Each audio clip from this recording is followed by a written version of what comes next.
Welkom bij Extra Journaal, nieuws uit Curaçao, vers van de pers.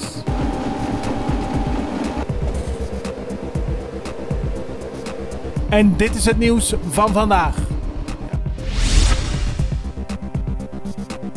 De financiële situatie van Curaçao is ernstig, dat zegt minister van Financiën Kenneth Gijsberta.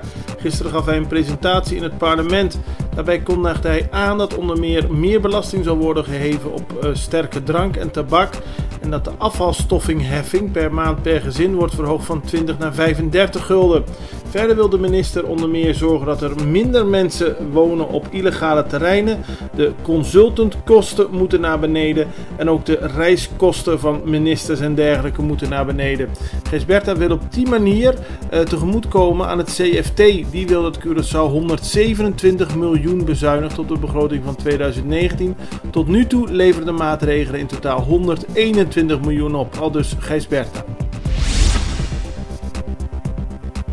Gisteren heeft het parlement een motie aangenomen waarin ze de regering ondersteunt in haar aanpak tot stimulering van de economische groei. Verder ondersteunt ze de regering in het optimalisatietraject van de openbare financiën. In de motie, die is ondertekend door alle parlementariërs van de coalitiepartijen, wordt gesteld dat de sociaal-economische situatie van Curaçao zorgelijk is. Een van de cijfers die erin wordt genoemd is dat ongeveer 1 op de 4 huishoudens moet rondkomen van een inkomen onder de armoedegrens. Refineria di Curaçao heeft alle werknemers van Isla en Bullenbaai opgeroepen om morgen naar het WTC te komen voor een informatiebijeenkomst. Het gaat zowel om mensen die in vaste dienst zijn als mensen die via aannemers bij Isla of Bullenbaai werken. Er doen de laatste tijd veel verhalen de ronde over de slechte financiële situatie van de raffinaderij. Eerder kregen de aannemers al te horen dat zij hun kosten met 50% moeten korten. Ook zijn werknemers bang hun baan te verliezen. Eind dit jaar loopt het leasecontract van de PDVSA af voor de exploitatie van de raffinaderij. Tijdens de bijeenkomst krijgen de aanwezigen informatie over de actuele situatie. Curaçao krijgt binnenkort een HALT-project. Dat wordt ondergebracht bij de stichting Ambulante Justitiële Jeugdzorg Curaçao. Gisteren is een workshop begonnen met specialisten van de stichting HALT Nederland. Ook waren er vertegenwoordigers van het Openbaar Ministerie, het Korps Politie en het ministerie van Onderwijs.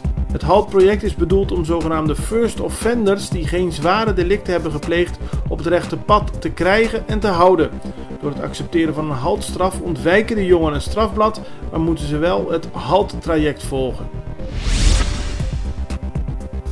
De politie heeft gisteren aandacht gevraagd voor het feit dat er vanuit de periode 2015-2018 nog steeds 8 personen vermist zijn. Het gaat om 3 personen uit 2015, 4 personen uit 2018 en 1 persoon die begin dit jaar verdwenen is. Het gaat om in totaal 7 mannen. In de praktijk blijkt dat veel mensen die als vermist worden aangegeven binnen enkele dagen weer terugkomen. Van deze 8 personen ontbreekt echter nog steeds elk spoor. De gezaghebber van Bonaire, Edison Reina, heeft de bevolking opgeroepen te gaan stemmen.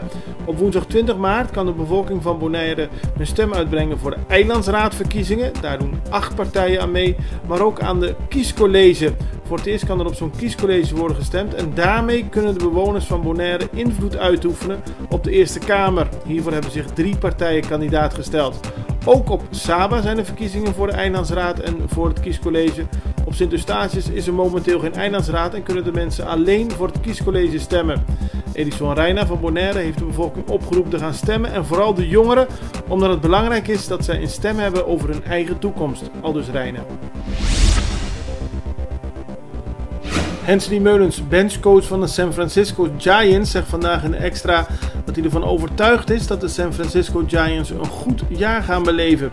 Vorig jaar hadden we te maken met veel blessures, maar nu is iedereen fit, staat iedereen klaar en volgens Meulens wordt het een mooi jaar voor de Giants. Dit was Extra Journaal met nieuws uit Curaçao in het Nederlands, elke doordeweekse dag. Tot de volgende keer.